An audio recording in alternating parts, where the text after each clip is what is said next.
जय हिंद दोस्तों, मैं जमशेद आपका एग्जामपुर फैमिली में बहुत बहुत स्वागत करता हूं बच्चों। जैसे आपको वादा किया था बच्चों कि आपके लिए मैं अलग अलग टॉपिक और जो है एक यूनिक तरीके से जो है आपको पढ़ाऊंगा और यूनिक तरीके से जो है आपको एक से एक बेहतरीन से बेहतरीन टॉपिक को जो है कराने की कोशिश करूँगा बच्चों। आज मैं आपके लिए जो लेकर आया हूँ वो स्क्वायर रूट है, वर्गमूल। इसका मैं आपको इतना यूनिक मेथड बताऊंगा बच्चों जो आपने शायद ही इससे पहले कभी पढ़ा हो। इतना शॉर्ट तरीका होगा जिसे आप जो है यकीन नहीं कर सकते कि क्या स्क्वायर रूट को इतने आसान तरीके से भी हम सॉल्व कर सकते हैं क्या बच्चों। तो आपको 5 मिनट 10 मिनट की जो मैं वीडियो देता हूँ इसमें आपको जो है एक टॉपिक दूंगा और उस टॉपिक को मैं इतने शानदार तरीके से समझाने की कोशिश करूंगा बच्चों। आप मेरे साथ जुड़े रहिएगा। हम स्क्वायर रूट पढ़ रहे हैं, वर्गमूल। तो बच्चों, वर्गमूल जब हम किसी संख्या का वर्गमूल निकालते हैं बच्चों तो उसके लिए कुछ कंडीशन होती है कि आपको कोई संख्या दी जाती है। सबसे पहले तो आपको ये पता होना चाहिए कि हम किन संख्याओं का वर्गमूल जो है स्क्वायर रूट निकाल सकते हैं और किन संख्याओं का स्क्वायर रूट नहीं निकाल सकते। यानी अगर आपसे कोई ये पूछा जाए कि कौन सी संख्या एक परफेक्ट स्क्वायर होती है या किस संख्या का स्क्वायर रूट निकल सकता है एक पूर्ण संख्या में, तो उसके लिए बच्चों आपको 6 पॉइंटों का ध्यान रखना होगा। इन 6 पॉइंटों को मैं एक बार थोड़ा थोड़ा बता देता हूँ। उसके बाद मैंने एक इतनी शानदार तरीके से जो है आगे एग्जाम्पल जो दिए हैं उन्हें समझाने की कोशिश की है। आप मेरे साथ बने रहिएगा बच्चों। सबसे पहले कौन सी संख्या जो है वर्गमूल हो, मतलब कौन सी संख्या का वर्गमूल निकल सकता है और कौन सी संख्या एक परफेक्ट स्क्वायर होती है, उसके लिए इन पॉइंटों को एक बार आप ध्यान से देखिएगा। सबसे पहला पॉइंट है कि आपके जो है जो भी संख्या दी जाएगी उनके इकाई के अंक पर 2, 3, 7, 8 इनमें से कोई भी संख्या नहीं होनी चाहिए बच्चों। जैसे अगर आप देखते हैं कि 1 का स्क्वायर क्या होता है, 1 होता है बच्चों। 2 का स्क्वायर क्या होता है, 4 होता है। 3 का स्क्वायर क्या होता है, 9 होता है। 4 का स्क्वायर बच्चों 16 होता है। 5 का स्क्वायर क्या होता है, 5 का जो स्क्वायर होगा बच्चों वो 25 होगा। 6 का स्क्वायर क्या होगा, 6 का स्क्वायर बच्चों 36 होगा, 36। और 7 का जो स्क्वायर होगा 49 होगा। 8 का स्क्वायर जो होगा बच्चों वो 64 होगा। 9 का स्क्वायर होगा वो 81 और 10 का जो स्क्वायर होगा वो बच्चों वो 100 होगा, 100। तो आप इसमें ये देखिएगा कि कहीं पर भी आपको जो यूनिट डिजिट है आपका इकाई का जो अंक है कहीं पर भी आपको 2, 3, 7, 8 यानी इनमें से कोई भी अंक आपको किसी भी संख्या के स्क्वायर में नहीं मिलेगा। तो सबसे पहला पॉइंट ये है कि जो अब आपको कोई संख्या दी जाती है तो उसका इकाई और इकाई का जो अंक होता है बच्चों 2, 3, 7, 8 नहीं होना चाहिए। तो पहला पॉइंट ये है बच्चों। दूसरा पॉइंट ये है कि अगर इकाई पर 5 आया हो तो उसके स्थान पर 2 अवश्य होना चाहिए। यानी अगर इकाई पर 5 आया है, आप देखते हैं बच्चों कि जैसे 5 का स्क्वायर क्या होता है बच्चों 25 होता है। 15 का जो स्क्वायर होता है वो 225 होता है। इसी तरीके से अगर मैं 25 का स्क्वायर करता हूँ, 25 का स्क्वायर बच्चों 625 होता है। तो आप ये देखिएगा अगर इकाई पर 5 आया है तो 5 के साथ में बच्चों 2 जरूर आता है। तो अगर इकाई पर 5 आया है तो आपके दहाई के जो 10 डिजिट्स होता है उस पर आपका 2 अवश्य होना चाहिए। तीसरा पॉइंट बच्चों ये है, अगर इकाई पर 6 आया हो तो उसके दहाई के जो 7 होता है दहाई का अंक जो 10 डिजिट होता है बच्चों उस पर आपकी एक विषम संख्या ओड नंबर होनी चाहिए। आप अगर इकाई पर 6 आता है, आप इसे देखिएगा इकाई पर यदि 6 आ, जैसे आप देखिएगा कि 4 का जो स्क्वायर होता है उसके 4 का स्क्वायर 16 होता है। तो 16 इकाई पर 6 है तो बच्चों आपके यूनिट डिजिट अगर 6 है तो आपका जो 10 डिजिट है वो एक ओड नंबर है, एक विषम संख्या है। इसी तरीके से आप अगर देखिएगा जैसे 6 का स्क्वायर जो होता है 36 होता है। तो इकाई पर यहाँ पर भी 6 आया है तो इसके दाएं के अंक पर विषम संख्या ओड नंबर है। आप इस तरीके से कोई भी संख्या ले सकते हैं जिसके इकाई के अंक पर बच्चों 6 आया है तो उसके साथ, जैसे आप 256 होता है, 256 में 6 इकाई पर आया तो उसके साथ में 5 आया है। तो 5 भी क्या है, एक ओड नंबर है, एक इवन नंबर है। तो अगर पहला पॉइंट ये था बच्चों कि इकाई के अंक पर 2, 3, 7, 8 नहीं होना चाहिए। दूसरा पॉइंट ये था कि इकाई पर अगर 5 आया है तो दहाई पर उसके साथ में 2 होना चाहिए। तीसरा पॉइंट यह है अगर इकाई पर 6 आया है तो उसके साथ में दहाई पर एक विषम संख्या ओड नंबर होनी चाहिए। ये 3 पॉइंट हुए बच्चों। आगे बढ़ते हैं। उसके बाद बच्चों ये है कि अगर इकाई के अंक पर 0 आया है तो दाईं पर भी 0 होना चाहिए। आप ये देखते हैं कि जैसे 400 होता है बच्चों 20 का स्क्वायर, तो अगर इकाई पर 0 है तो दाईं पर भी यहाँ से 0 होनी चाहिए, तब जाकर जो है आपका वो संख्या एक परफेक्ट स्क्वायर हो सकती है बच्चों। जैसे आप 900 देखते हैं, 900 सॉरी,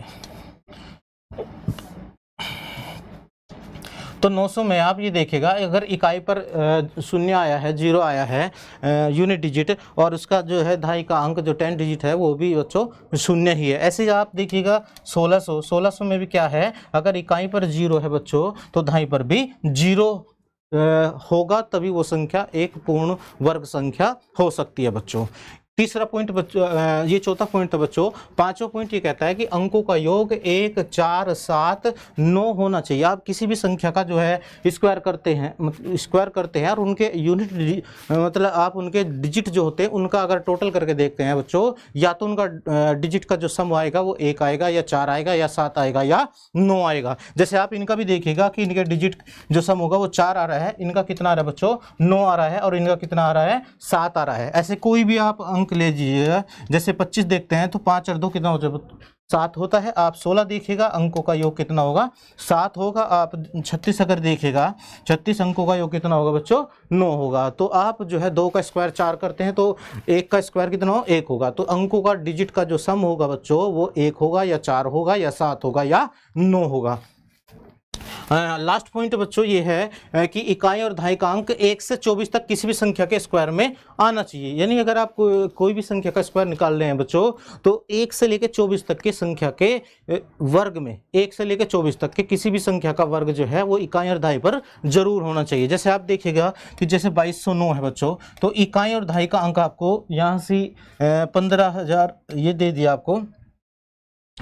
ये कोई ऐसी संख्या लेते हैं जिसमें जैसे 2401 कहते हैं बच्चों, 2401, तो 2401 में 01 किस संख्या का वर्ग होता है 1 का वर्ग होता है। 2209 है बच्चों, 2209 किस 0 और 9 किस संख्या का स्क्वायर है बच्चों 0, 9 3 का स्क्वायर होता है। आपको इकाई और दाईं का अंक जो है वो देखना है कि 1 से लेकर 24 तक की किस संख्या के स्क्वायर में आया होता है बच्चों। तो ये आपको 6 पॉइंट है, उन्हें आप जो है अच्छी तरीके से याद करिएगा। अब मैं वो धमाकेदार चीज़ें आपको दिखाना चाहता हूँ बच्चों जिससे आपका जो है स्क्वायर रूट निकालने का नज़रिया ही बदल जाएगा। और जब हम किसी संख्या का स्क्वायर रूट निकालते हैं तो बच्चों ये आपके कैलकुलेशन में बहुत जो है आपका सहयोग करते हैं, क्योंकि अगर आपके पास ये आ गया कि एक्स स्क्वायर बराबर 2209 है तो एक्स की जब वैल्यू निकालेंगे तो बच्चों इसका स्क्वायर रूट निकालना पड़ेगा आपको, और इसका स्क्वायर रूट जब आप निकालेंगे तो बच्चों तो आपको निकालने में टाइम लगेगा। और मैं आपको ऐसा मेथड बनाऊंगा जिससे जो है कोई भी टाइम आपका नहीं लगने का। तो बच्चों उसके लिए आपको ध्यान रखिएगा, ये आपको एक टेबल दे रखी है, इस टेबल को आपको याद करनी है। इस टेबल पर अगर आपने 10-15 मिनट आपने अपना टाइम अच्छी तरीके से जो है दे दिया और आपकी ये टेबल अगर अच्छी तरीके से याद हो गई तो आपको फिर वर्गमूल निकालने का दुनिया का सबसे बेहतरीन तरीका आपके पास होगा बच्चों। टेबल क्या कहती है, अगर 2500 से कम कोई संख्या है आपकी तो आपको 50 में से माइनस करना है। अगर 2500 से लेकर 5625 तक संख्या है तो आपको 50 प्लस करना है। 5625 से लेकर अगर 10,000 तक संख्या है तो आपको 100 माइनस करना है। 10,000 से लेकर 15,625 तक है आपको 100 प्लस करना है। और 15,625 से लेकर 22,500 तक आपका 150 माइनस करना है, 150 माइनस करना है। अगर आपको 22,500 है 30,625 तक तो आपको जो है 150 प्लस करना है। 30,625 से 40,000 अगर आपका है तो 200 माइनस करना है। और 40,000 से 50,625 अगर आपका है तो आपको 200 प्लस करना है। ये आपको टेबल जो है 10 मिनट 15 मिनट आपको ये अच्छी तरीके से याद करनी है। अब मैं कुछ एग्जाम्पल लेता हूं जिसके द्वारा आपको जो है इन्हें अच्छी तरीके से समझाने की कोशिश करूंगा बच्चों। तो आपका जो है पहला एग्जाम्पल ये है जिसमें मैंने 2500 से कम संख्या ली है तो 50 माइनस होना है। अब 50 माइनस क्या होना है बच्चों, हमें ये देखना है 1 से 24 तक के मतलब संख्या के स्क्वायर आपके याद होने चाहिए। कम से कम आपके स्क्वायर जो है वैसे तो 30-35 तक अगर आपके याद हैं तो बहुत अच्छी बात है। उससे ज़्यादा भी अगर आप करते हैं तो बहुत बढ़िया रहता है, क्योंकि जो आप कैलकुलेशन करते हैं तो उनमें स्क्वायर और क्यूब इनका जो है बहुत अहमियत होती है बच्चों। तो आप ये देखिएगा कि 21 जो है वो 11 के स्क्वायर में आता है बच्चों। 11 का वर्ग होता है 121। तो आपको सिर्फ और देखना है 11 का स्क्वायर जो होता है बच्चों वो 121 होता है। तो 21 जो आएगा आपका वो 11 के स्क्वायर में आएगा। तो हमें क्या करना है, 50 में से 11 माइनस कर देना है। और जब आप 50 में से 11 माइनस करेंगे बच्चों तो आपका जो इसका आंसर आएगा वो 39 आ जाएगा। यही इसका वर्गमूल हुआ। आगे बढ़ते हैं बच्चों। 69 जो होता है बच्चों 13 के स्क्वायर में आता है। 13 का स्क्वायर जो होता है 169 होता है। तो आपको क्या करना है, 50 में से 13 माइनस कर देना है। और जब 50 में से 13 माइनस करेंगे तो आपका 37 ये आंसर आ जाएगा। इसी तरीके से आप ये देखेगा कि 81 जो आता है वो बच्चों किसके स्क्वायर में आता है, 81 जो आता है वो 9 के स्क्वायर में आता है। तो आपको 50 में से 9 कम कर देना है। जब आप 50 में से 9 कम करेंगे बच्चों तो आपका आंसर आएगा 41, यानी इसका स्क्वायर रूट 41 हुआ। बस यही इस क्वेश्चन का आंसर होगा। इतने धमाकेदार चीज़ें हैं, अगर आपने अच्छी तरीके से याद कर लिया तो बच्चों आपके लिए सब जो है स्क्वायर रूट के क्वेश्चन बहुत आसान हो जाएंगे। इसी तरीके से आगे देखिएगा 49 बच्चों 7 के स्क्वायर में आता है 49। और 50 में से जब आप 7 कम करोगे तो बच्चों आपका जो आंसर आएगा वो 43 आ जाएगा। इसी तरीके से 09 देखिएगा, 09 किस संख्या के स्क्वायर में आता है, 09 3 के स्क्वायर में आता है। और आप 50 में से जब 3 कम करोगे बच्चों तो 50 में से 3 कम करते ही आपका 47 ये क्वेश्चन का आंसर आ जाएगा। इसी तरीके से 2401 में आप ये देखिएगा 01 किस संख्या के स्क्वायर में आता है बच्चों, 0 का आप कहेंगे सर 1 के स्क्वायर में आता है। तो 50 में से 1 कम कर दीजिएगा, 50 में से 1 कम करेंगे तो क्या आएगा 49, 49। देखो कितने आसान तरीके से हमने इतने बड़े मतलब जो है क्वेश्चन को आसानी से बहुत सोल्व कर लिया बच्चों। आगे बढ़ते हैं। ये 2500 से कम संख्या थी। आगे देखिएगा ये 2500 से 5625 है। तो 50 प्लस होना बच्चों, 50 में प्लस करना है। अब ये देखिएगा जैसे 09 है किस संख्या के स्क्वायर में है, आप कहेंगे सर 3 के स्क्वायर में है। तो 50 में बस क्या करना, आपको 3 जोड़ देना है। तो आप 50 में जब 3 जोड़ोगे तो बच्चों कितना आएगा, तो 53 आ जाएगा। आप ये देखिएगा 49 किस संख्या के स्क्वायर में आता है, आप कहेंगे सर 7 के स्क्वायर में आता है। तो 50 में 7 जोड़ दीजिएगा और 50 में 7 जुड़ते ही इसका आंसर क्या आएगा 57 आ जाएगा। इसी तरीके से आप ये देखिएगा 69 किस संख्या के स्क्वायर में आता है बच्चों, आप कहेंगे 13 के स्क्वायर में 169 होता है बच्चों। तो 50 में जब 13 जोड़ेंगे तो आपका 63 हो जाएगा, 63 हो जाएगा। तो इसका आंसर आया 63। ऐसे ही देखिएगा 61 किस संख्या के वर्ग में आता है बच्चों, 61 आता है 19 के वर्ग में। 19 का वर्ग होता है 361। अब 50 में जब 19 जोड़ोगे तो 50 में 19 जोड़ते ही बच्चों ये आपका हो जाएगा 69। इसी तरीके से आप देखिएगा 29 किस संख्या के स्क्वायर में आता है बच्चों, आप कहेंगे 23 का जो स्क्वायर होता है 529 होता है बच्चों। तो 50 में जब 23 आप ऐड करेंगे तो 50 और 23 जोड़ोगे तो 73, ये 73 इस क्वेश्चन का आंसर आ जाएगा।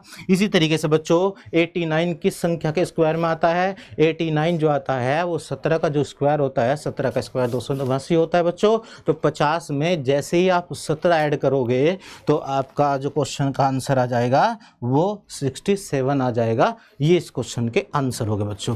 देखो कितने क्वेश्चन के आंसर, मतलब ये क्वेश्चन थे, इनका कितनी आसानी से हमने क्वेश्चन का आंसर दिया। बस आपको याद रखना कि संख्या इनके बीच यहाँ से लेके यहाँ तक है तो आपको 50 प्लस करना है। और 50 क्या कम करना है बच्चों, जो 50 में क्या जोड़ना है, जो भी संख्या का इकाई और दहाई का अंक जिस संख्या के स्क्वायर में आया हुआ है वो आपको इसमें ऐड करना है। आगे बढ़ते हैं बच्चों।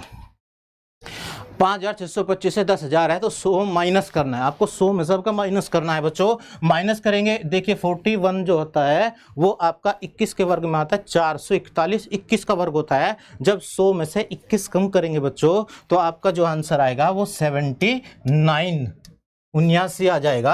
इसी तरीके से आप इसमें देखिएगा 89 जो आता है 17 के स्क्वायर में आता है। 100 में से जब हम 17 कम करेंगे बच्चों तो 100 में से 17 कम करते ही 83 ये इस क्वेश्चन का आंसर आ जाएगा। ऐसे ही 69 जो आता है वो 13 के स्क्वायर में आता है और 100 में से जब 13 कम करेंगे तो बच्चों आपका 87 आ जाएगा। इसी तरीके से 21 अगर आप देखिएगा 21 आता है 11 के स्क्वायर में, जब 100 में से 11 कम करेंगे बच्चों तो 11 कम करते ही 89 इस क्वेश्चन का आंसर आंसर आ जाएगा 81। अगर बात करें बच्चों तो 9 के स्क्वायर में आता है, और 100 में से जैसे ही 9 कम करेंगे तो ये आपका 91 इस क्वेश्चन का आंसर आएगा। आप 49 अगर देखते हैं तो 49 बच्चों 7 के स्क्वायर में आता है, तो 100 में से जब 7 कम करेंगे तो आपका 93 इस क्वेश्चन का आंसर आएगा। इसी तरीके से देखिएगा 09 किस संख्या के स्क्वायर में आता है बच्चों, तो आप कहेंगे सर 3 के स्क्वायर में आता है, तो 100 में से 3 कम कर दो, 100 में से 3 कम करते ही 97 ये इस क्वेश्चन का आंसर आ जाएगा। कितने आसानी से हम इन क्वेश्चन के जो है स्क्वायर रूट निकाल रहे हैं बच्चों। आगे बढ़ते हैं बच्चों। 10,000 से 15,625 100 प्लस करना है आपको, 100 प्लस करना है बच्चों, तो 100 प्लस करिएगा। देखिएगा 09 किस संख्या के स्क्वायर में है बच्चों, आप कहेंगे 3 के स्क्वायर में है, तो आप 100 में 3 जोड़ दीजिएगा, आंसर क्या आएगा 103। 49 किस संख्या के वर्ग में आया है, आप कहेंगे सर 7 के स्क्वायर में है, तो 7 आपको 100 में जोड़ना है, तो आंसर क्या आएगा 107 आपको क्वेश्चन का आंसर आ जाएगा। बच्चों आपको एक बात ध्यान रखनी है, अगर संख्या के इकाई और दहाई के अंक पर आपका 25 आया है, यानी यहाँ पर इकाई और दहाई पर 25 आया है, तो आपको 3 अंक देखने हैं। 3 अंक में आप ये देखिएगा कि जैसे ये 225 है, 225 में आपको ये देखना है कि या तो वो 025 होगा, या वो 225 होगा, या वो 625 होगा। अगर 625 आया है बच्चों तो वो 25 के स्क्वायर में आता है, अगर 025 आता है बच्चों वो 5 के स्क्वायर में आता है, और 225 अगर आया है तो 15 के स्क्वायर में आया है। आपको अगर इकाई और दहाई पर 25 दिया हुआ है तो 25 में आपको 3 अंक देखने होते हैं। तो बच्चों इसमें जैसे 225 है, 15 के स्क्वायर में आया है, तो 100 में 15 जोड़ देंगे, और 100 में जैसे ही 15 जोड़ेंगे तो आप कहेंगे सर 115 आ जाएगा इस क्वेश्चन का आंसर। इसी तरीके से ये 3 क्वेश्चन आपको करने हैं, 3 क्वेश्चन आपको कमेंट्स में बताने हैं मुझे, और आगे मैं जो है क्वेश्चन बताता हूं बच्चों। अब आपके लिए कुछ क्वेश्चन मैं जो है छोड़ रहा हूं, जिससे आप उसे जो है सोल्व करेंगे, कमेंट्स में लिख के बताएंगे। आगे बढ़िएगा। 15,625 से 22,500 150 माइनस करने बच्चों। अब मैं 3 क्वेश्चन बताऊंगा, और उसके बाद में आपको उन क्वेश्चन को सभी को एक बार निकाल के देखना है, आपकी बहुत अच्छी प्रैक्टिस हो जाएगी। तो 150 में से कम करेंगे बच्चों 29, आप देखिएगा किस संख्या के स्क्वायर में आएगा, तो 29 बच्चों 23 के स्क्वायर में आता है, तो 150 में से 23 कम कर देंगे, और जैसे ही 150 में से 23 कम करेंगे 127 ये इस क्वेश्चन का आंसर आ जाएगा बच्चों। 23 कम करते ही आपका जो है 127 इस क्वेश्चन का आंसर आ जाएगा। इसी तरीके से आप ये देखिएगा 61 किस संख्या के स्क्वायर में आता है, 61 आता है 19 के स्क्वायर में। 361 जो होता है 19 का स्क्वायर होता है बच्चों, और 150 में से जब 19 कम करेंगे तो ये आपका 19 कम करते ही 131 आ जाएगा बच्चों। 131 आपका क्वेश्चन का आंसर होगा। इसी तरीके से आप देखिएगा 69 किस संख्या के स्क्वायर में आता है, आप बोलेंगे सर 13 के स्क्वायर में आता है, तो 150 में से जब 13 कम करेंगे बच्चों, तो 150 में से 13 कम करते ही 137 ये इस क्वेश्चन का आंसर आपका आ जाएगा। इसी तरीके से आप ये देखिएगा 81 किस संख्या के स्क्वायर में आता है, आप कहेंगे सर 81 तो 9 के स्क्वायर में आता है, तो 150 में से जैसे ही 9 कम करेंगे तो आंसर क्या आएगा बच्चों, आंसर आएगा 141, और ये क्वेश्चन आपके लिए है, इन्हें आपको करना है। आगे बढ़ते हैं बच्चों। आप ये देखिएगा अगर 22,500 से 30,625 150 प्लस करना है बच्चों, तो वही देखना है आपको इकाई और दहाई का अंक किस संख्या के स्क्वायर में आए, तो 01 किस संख्या के, आप कहेंगे 1 के स्क्वायर में। 1 के स्क्वायर में 150 में 1 जोड़ दो, तो आंसर क्या आएगा बच्चों 151 इस क्वेश्चन का आंसर आया। 49 की संख्या के स्क्वायर में आप कहेंगे 7 के स्क्वायर में आता है बच्चों, तो 7 जब आप 150 में जोड़ोगे वो 157 हो जाएगा, तो ये इस क्वेश्चन का आंसर है 157। ऐसे ही अगर मैं इसमें 69 किस संख्या के स्क्वायर में आता है, 13 के स्क्वायर में आता है, तो 50 में 13 जोड़ देंगे, तो 150 में जैसे ही 13 जोड़ेंगे तो वो आ जाएगा 163। ये 2 क्वेश्चन आपके लिए रखे हैं, इन्हें आपको करना है बच्चों। आगे बढ़ते हैं। 30,625 से 40,200 माइनस होने 3 क्वेश्चन मैं बताऊंगा, 3 आपको करने बच्चों। ये 6 क्वेश्चन है, 3 मैं कर रहा हूँ। अभी देखिएगा 69 वही 13 के स्क्वायर में आता है, तो 200 में से 13 कम कर दो बच्चों। जैसे ही 200 में से 13 कम करेंगे तो आपका जो आंसर आएगा वो 187 आ जाएगा बच्चों। इसी तरीके से आप ये देखिएगा 49 की संख्या के 7 के वर्ग में आ रहा है, जैसे इसमें से 7 कम करेंगे 200 में से 7 कम करते ही 193 इस क्वेश्चन का आंसर आ जाएगा। 01 किस संख्या के स्क्वायर में आता है? 01 आप कहेंगे 1 के स्क्वायर में आता है, तो 200 में से 1 कम कर दो, और जैसे ही 200 में से 1 कम करेंगे तो बच्चों आपका आंसर आएगा 199। ये 3 क्वेश्चन मैंने बताए, 3 क्वेश्चन आपके लिए छोड़ दिए, इन्हें करके आपको कमेंट्स में बताना है। इसी तरीके से एक बस ये लाइन और है, इसमें 2 क्वेश्चन और बताने हैं, क्योंकि वीडियो लंबी हो जाएगी नहीं तो बच्चों, इसलिए आपके लिए क्वेश्चन मैंने छोड़े हैं, आपको प्रैक्टिस के लिए दिए हैं। 40,000 से 50,625 200 प्लस होंगे बच्चों। 01 किस संख्या के स्क्वायर में है? आप कहेंगे सर 1 के वर्ग में है, तो 200 में आप 1 जोड़िएगा, और जैसे ही 200 में 1 जोड़िएगा तो आपका आंसर क्या आएगा? 201। ये संख्या का स्क्वायर रूट हो गया। आप ये देखिएगा 49 किस संख्या के स्क्वायर में आता है? आप कहेंगे 49 7 के स्क्वायर में आता है, तो 200 में जब 7 जोड़ेंगे तो 200 में 7 जोड़ दे बच्चों, आंसर क्या आएगा? 207 आ जाएगा। इसी तरीके से 69 किस संख्या के स्क्वायर में आता है? 13 के स्क्वायर में आता है, और 200 में अगर 13 आपने ऐड करा दिया तो बच्चों ये आंसर आ जाएगा 213। इसी तरीके से 89 की संख्या के 17 के स्क्वायर में आता है, और जैसे ही 17 289 होता है बच्चों, 200 में अगर 17 जोड़ेंगे तो आंसर क्या आएगा? आप कहेंगे सर 217 आ जाएगा, 217। इसी तरीके से 29 अगर देखते हैं बच्चों, तो 23 के स्क्वायर में आता है, और 200 में जब 23 जोड़ेंगे तो आपका आंसर 223, ये इस क्वेश्चन का आंसर आ जाएगा। सॉरी, इधर से 223। तो बच्चों आपको वर्गमूल निकालने की ट्रिक एक यूनिक ट्रिक है जो आपने कभी नहीं पढ़ी है, क्योंकि ये टेबल मैंने खुद बनाई है। तो बच्चों आपको जो है, अगर आपने 15 मिनट 20 मिनट इस टेबल को याद करने में लगा दिया तो यकीन दिलाता हूँ इससे बेहतर तरीका अब तक जो है नहीं बना होगा शायद, मेरे जो है एक्सपीरियंस से। क्योंकि सिर्फ आपको इकाई अधायकांक देखना है, और जो स्क्वायर रूट की कंडीशन है आपको वो दिमाग में रखनी है बच्चों। तो क्योंकि आपको जब भी क्वेश्चन दिया जाएगा तो उसका कुछ ना कुछ स्क्वायर, जो एक परफेक्ट स्क्वायर होगी तो उसका स्क्वायर रूट जरूर निकलेगा। तो आपको वीडियो कैसी लगी, और आपको जो है अगर कोई बात समझ में नहीं है तो आप कमेंट्स में लिखकर मुझे बता दीजिएगा। इसी के साथ आपसे इजाज़त चाहेंगे। जय हिंद, जय भारत, धन्यवाद।